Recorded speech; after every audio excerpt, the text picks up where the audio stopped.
ನಾಚಿಕೆ ಮಾನ ಮರ್ಯಾದೆ ಕಳೆದುಕೊಂಡಿದೆ ಪುರಸಭೆ ಆಡಳಿತ ಎಂಬ ಪ್ರಶ್ನೆ ಇದೀಗ ಸಾರ್ವಜನಿಕ ವಲಯದಲ್ಲಿ ಕೇಳಿ ಬರುತ್ತಿದೆ. ಬೆಳಗಾವಿ ಜಿಲ್ಲೆ ಅಥಣಿ ಪಟ್ಟಣದ ಹೃದಯ ಭಾಗವಾದ ಅಂಬೇಡ್ಕರ್ ಸರ್ಕಲ್ನಲ್ಲಿ ವಿವಿಧ ಕಾರ್ಯಕ್ರಮಗಳು ಹಾಗೂ ಸಂದರ್ಭಗಳಲ್ಲಿ ಭಾವಚಿತ್ರಗಳನ್ನು ಅಳವಡಿಸುವುದು ಸಾಮಾನ್ಯವಾಗಿದೆ.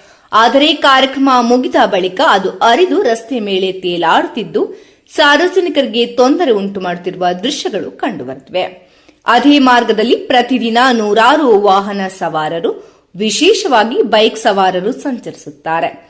ರಸ್ತೆ ಮಧ್ಯೆ ಹರಿದು ಬಿದ್ದಿರುವ ಫ್ಲೆಕ್ಸ್ ಹಾಗೂ ಭಾವಚಿತ್ರಗಳಿಂದ ಅಪಘಾತ ಸಂಭವಿಸುವ ಆತಂಕವೂ ವ್ಯಕ್ತವಾಗಿದೆ. ಈ ಪರಿಸ್ಥಿತಿ ಕಂಡರೂ ಪುರಸಭೆ ಅಧಿಕಾರಿಗಳು ಕ್ರಮ ಕೈಗೊಳ್ಳದೆ ಮೌನ ವಹಿಸಿದ್ದರೆ ಎಂಬ ಪ್ರಶ್ನೆ ಸ್ಥಳೀಯರಿಂದ ಕೇಳಿಬರುತ್ತಿದೆ. ಸಾರ್ವಜನಿಕ ಸ್ಥಳಗಳ ಸ್ವಚ್ಛತೆ, ಸುರಕ್ಷತೆ ಹಾಗೂ ಸಂಚಾರ ವ್ಯವಸ್ಥೆ ಕಾಪಾಡುವ ಜವಾಬ್ದಾರಿ ಯಾರದು?